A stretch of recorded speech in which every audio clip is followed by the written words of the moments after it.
Olá, galerinha, tudo bem? Sejam todos bem-vindos à aula de língua portuguesa. Eu sou a professora Jamile Fontinelli e o nosso assunto de hoje é o novo acordo ortográfico, o emprego dos acentos. Vamos lá! Eu tenho certeza que vocês sempre têm muitas dificuldades de pensar, mas como usar o acento? Ah, eu não sei, eu nunca entendi isso, como é que eu vou entender o novo? Não é bem por aí, galera. É o seguinte, primeiro, o acordo ortográfico da língua portuguesa de 1990, veio substituir o formulário ortográfico de 1943, definindo novas regras ortográficas para a língua portuguesa, comumente chamadas de nova ortografia e ortografia oficial. O novo acordo ortográfico visa unificar a escrita nos diversos países falantes do português. Em vigor no Brasil desde 2009, o seu uso passou a ser obrigatório a partir do dia 1 de janeiro de 2016. Então, assim, é o seguinte, pessoal, o que acontece?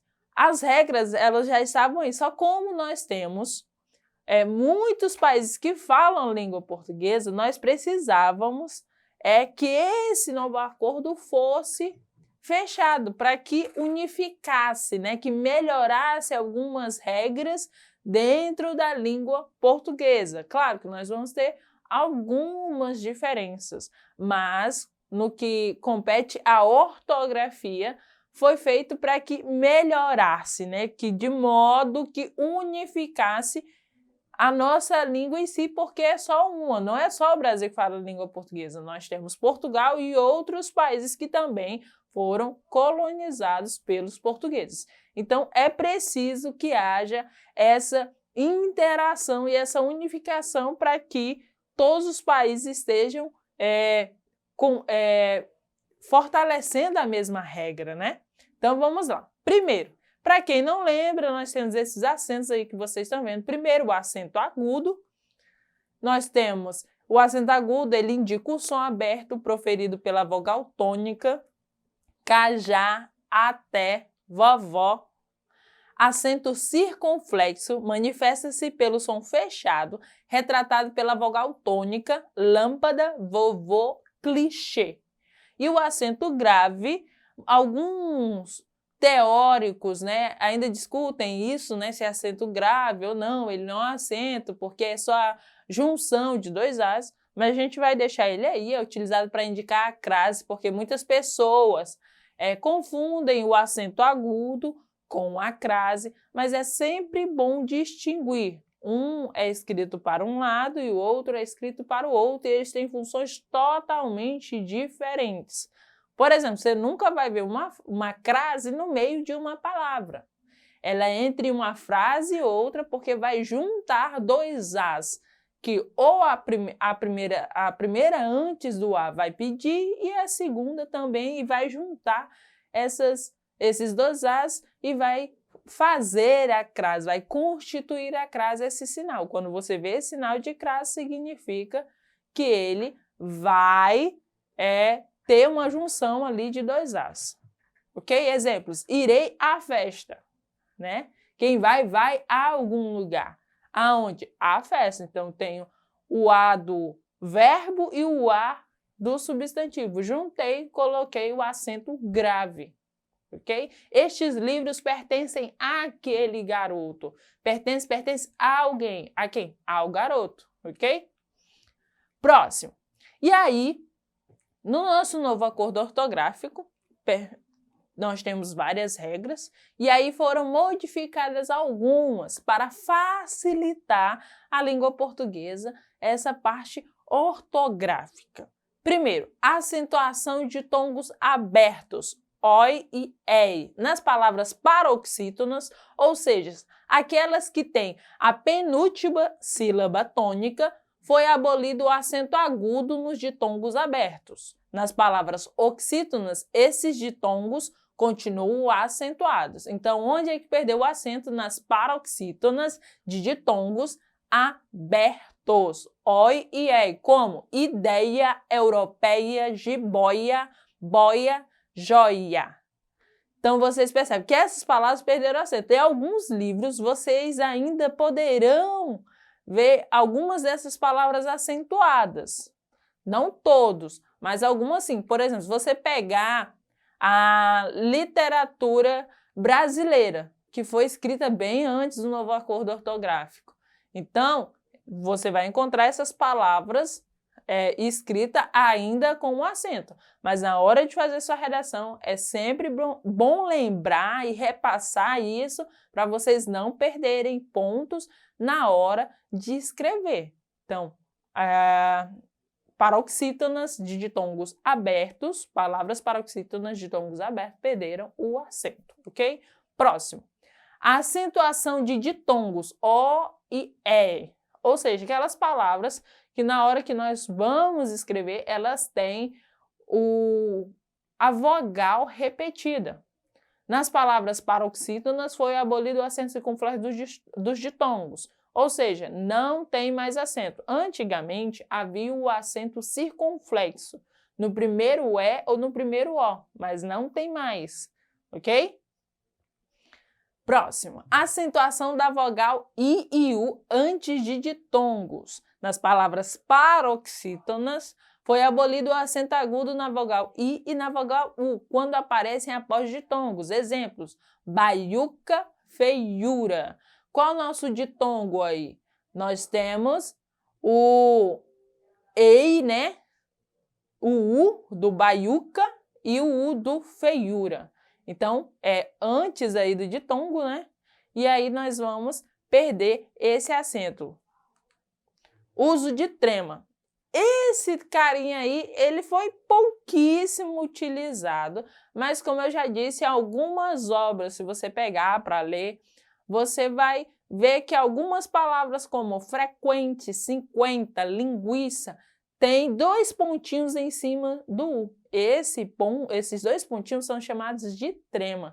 Eles perderam, tá? Eles saíram, acabou. Não tem exceção.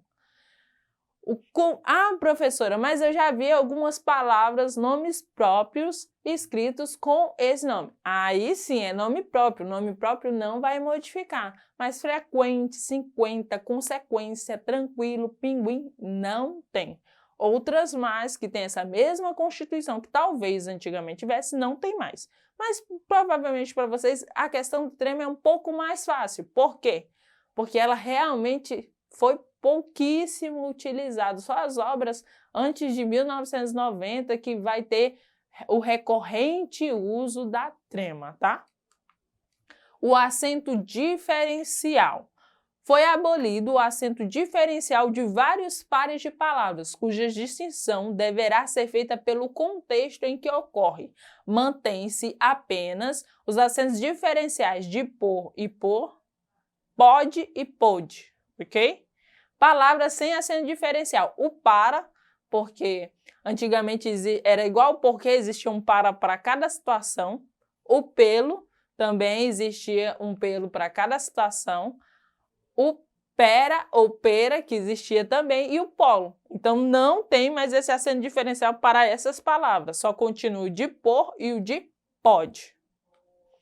O acento diferencial facultativo. O que significa dizer que o acento diferencial é facultativo? Ele pode existir ou não.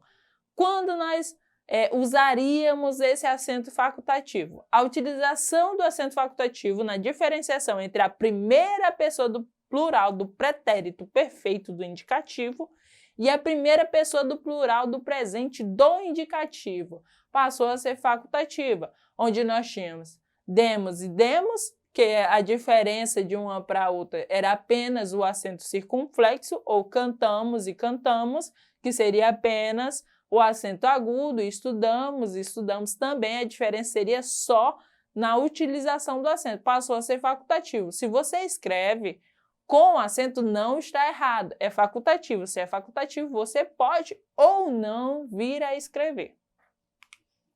Acentuação verbal não alterada pelo acordo. Prestem bastante atenção nessa regrinha aí. Lembrando que saber essas regras são essenciais na hora que você vai construir o seu texto, a sua redação, porque você pode perder muitos pontos só nesses errinhos aí.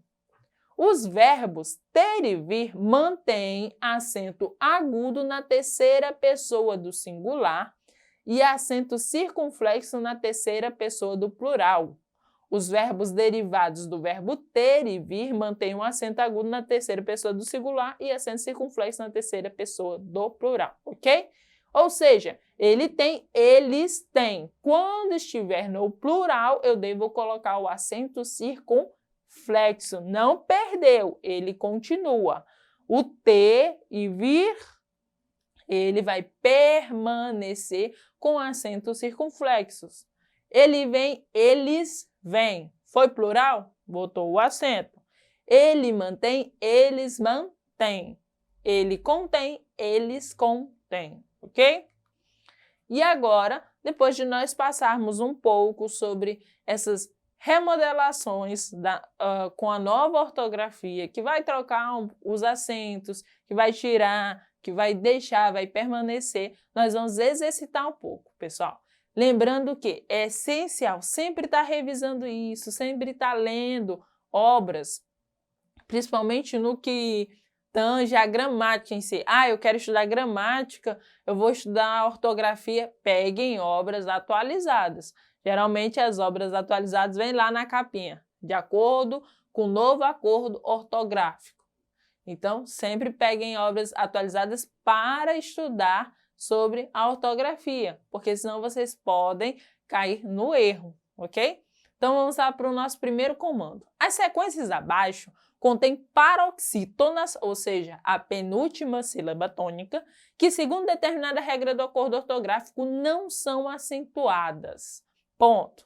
Deduza qual é essa regra e assinale a alternativa que ela não se aplica. Aqui você deveria assinar aquela que está errada, aquela que não deveria perder o acento, né?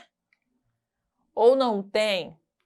E aí a nossa alternativa correta seria aldeia, baleia, lampreia e sereia. Por quê?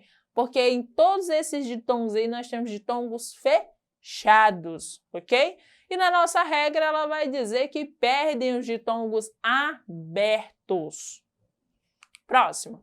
Uso do acento diferencial consoante as novas regras, ou seja, de acordo com as novas regras, é facultativo nos seguintes casos, exceto, ou seja, ele afirmou que nós temos vários afirmativos que é de acordo, só que nós devemos marcar aquela que é exceto, ou seja, aquela que não vai mudar. Então, a resposta correta dessa questão é a letra B, pôde, ok? No pretérito perfeito do indicativo. Os demais estão errados, né, no acento diferencial, mas é facultativo no pôde. Ele está falando do facultativo.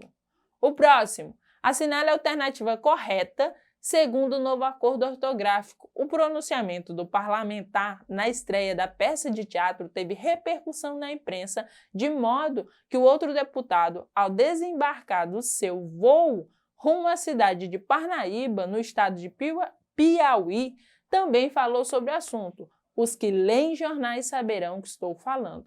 Nessa questão, nós temos a alternativa correta, a letra D, ok? Nós terminamos a nossa aula por aqui. Assista os demais vídeos em eduque.acre. Tchau, tchau!